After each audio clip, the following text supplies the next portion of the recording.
बिस्मिल्लाहिर्रहमानिर्रहीम। Class 11th, subject economics. आज का टॉपिक जो है that is limitations of statistics. कल इस पे हमने बात की है तो इनकम्प्लीट रहा था हमारा ये topic, limitations of statistics. 4 points पे कल हमने बात की। आज 5वां पॉइंट हम ले रहे हैं। 5वें पॉइंट पे हम बात करेंगे। 5वां पॉइंट है without reference results may prove to be wrong. Without reference, results may prove to be wrong.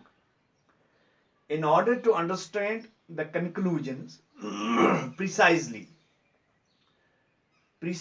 conclusions को understand करने के लिए ये जरूरी है that the circumstances and conditions under which कि हालात जो हैं, circumstances जो हैं, conditions जो हैं, जिसके जिन हालात में से which these conclusions have been drawn, कौन से conclusions हमें वहां से ड्रा हो गए, and are also studied, और कौन से हमने स्टडी किए।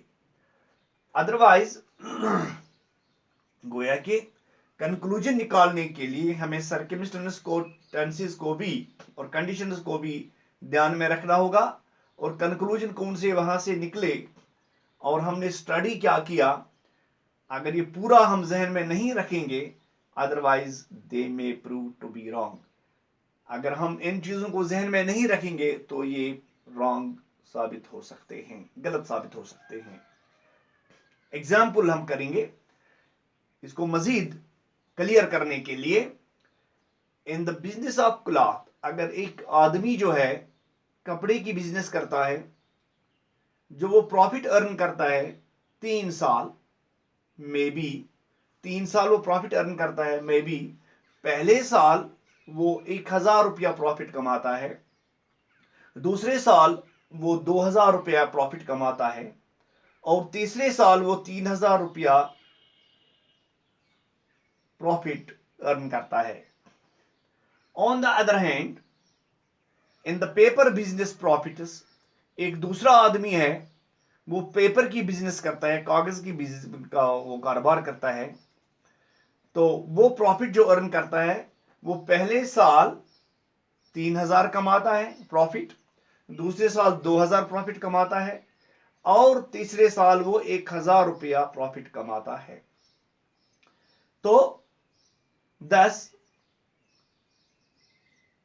एवरेज प्रॉफिट जो है ऑफ द बोथ, दोनों का हम अगर एवरेज निकालेंगे business, that is 2000 per annum. तो 2000 हर साल इनको नफा मिलता है दोनों को, चाहे पेपर वाला हो चाहे वो दूसरा क्लॉथ वाला हो। इट में लीड टू द कंक्लूजन, तो हम इस नतीजे पे पहुंचते हैं that both the business have similar economic status, कि दोनों बिजनेस जो है इनका स्टेटस जो है that is same, but it may not be true, लेकिन ऐसा सही नहीं है, ऐसा कहना सही नहीं है, बल्कि सही ये है we may actually find that wire edge cloth business is making progress, जो कपड़े की भी का बिजनेस है, कारोबार है, वो प्रोग्रेस कर रहा है। क्यों?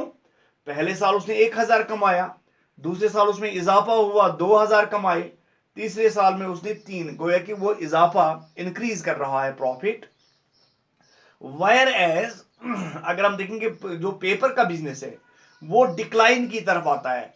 उसने पहले साल 3000 कमाए, दूसरे साल 2000 कमाए, और तीसरे साल उसने वो डिक्लाइन की तरफ आता है, डिक्रीज की तरफ आता है, जबकि जो कपड़े का कारोबार है वो तरक्की की तरफ आता है, प्रोग्रेस की तरफ आता है, इंक्रीज की तरफ आता है। ओके, तो this is a limitation of statistics. Okay, now हमारे पास एक और पॉइंट है, that is point number 6। Point number 6 is can be used only by the experts. Statistics जो है इसको सिर्फ एक्सपर्ट ही इस्तेमाल कर सकते हैं, इसका अच्छा इस्तेमाल कर सकते हैं। जैसे statistics can be used only bye those person, सिर्फ वो लोग इसको इस्तेमाल करें हु हैव स्पेशल नॉलेज, जिनको एक खास इल्म हो इसके बारे में। स्टैटिस्टिकल मेथड्स के बारे में जो इल्मियत रखती हूं। Those who are ignorant about these methods, वो लोग जिनको इस मेथड के बारे में इल्मियत नहीं है, बेखबर हैं, के not make sensible use of, वो इसका ठीक तरह से इस्तेमाल नहीं कर सकते स्टैटिस्टिक्स को। It can therefore be said, हम ऐसा कह सकते हैं, ऐसा हम कह सकते हैं, that data in the hands of an unqualified person, जो अनक्वालिफाइड पर्सन है, जिसको स्टैटिस्टिक्स के बारे में अलमियत नहीं है, अगर उसके हाथ में हम डाटा दे देंगे तो क्या होगा, is like a machine in the hands of a quick, तो ये मशीन है एक क्विक के हाथ में, हु मे एब्यूज इट, जो ये चलाना नहीं जानता बल्कि उसको एब्यूज करेगा, leading to this disastrous consequences, तो इसके नतीजे जो होंगे वो तबाही के होंगे, बर्बादी के होंगे, क्योंकि वो इसके बारे अनक्वालिफाइड पर्सन, उसको मालूम ही नहीं है कि कैसे इसका इस्तेमाल, के मेथड्स का इस्तेमाल किया जाए। In the words of Yule and Kendall, ये इकोनॉमिस्ट्स हैं, वो कहते हैं, एक यूल YULE एंड दूसरा है कैंडॉल KENDALL, ये कहते हैं एज पर देयर व्यू, वो कहते हैं statistical methods are the most dangerous tools. Statistical methods are most dangerous tools in the hands of an inexpert. अगर हम किसी inexpert को दे देंगे तो ये टूल्स जो हैं ये साबित होंगे डेंजरस टूल्स। ओके, तो this was point number 6। Point number 7 is prone to misuse. तो misuse of statistics is very common. इस स्टैटिस्टिक्स का मिसयूज होता है, वो कॉमन है। स्टैटिस्टिक्स में use to support a pre drawn conclusion. Statistics में यूज, इसका इस्तेमाल हो सकता है टू सपोर्ट, कि हमें वो सपोर्ट करे ए प्री ड्रॉन कंक्लूजन के लिए, even when it is absolutely false, ये एब्सोल्युटली फॉल्स है, गलत है। It is unusually said, unusually ये कहा जाता है, statistics are like clay, statistics are like clay, CLAY, but by which can make a god, God, it is small God, or a devil, DEVIL, गोया कि it is a clay, इससे हम God भी बना सकते हैं, हम इसे डिवल भी बना सकते हैं, एज यू प्लीज, जैसे आपको अच्छा लगे। तो misuse of statistics is Indeed it's great limitation. तो मिसयूज जो स्टैटिस्टिक्स का है, ये भी इसका बहुत बड़ा, क्या कहेंगे हम, लिमिटेशन है।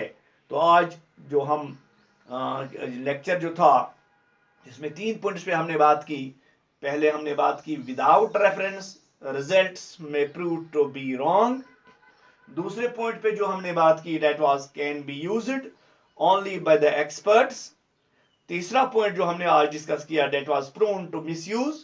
तो इस तरह से ये लिमिटेशंस ऑफ स्टैटिस्टिक्स, हमारा ये चैप्टर जो था, ये लेक्चर जो था, ये कंप्लीट हो गया। कुछ पॉइंट्स हमने कल 4 पॉइंट डिस्कस किए थे, 3 पॉइंट्स हमने आज किए, तो लिमिटेशन ऑफ स्टैटिस्टिक्स इस तरह से कंप्लीट हो गया। Thank you.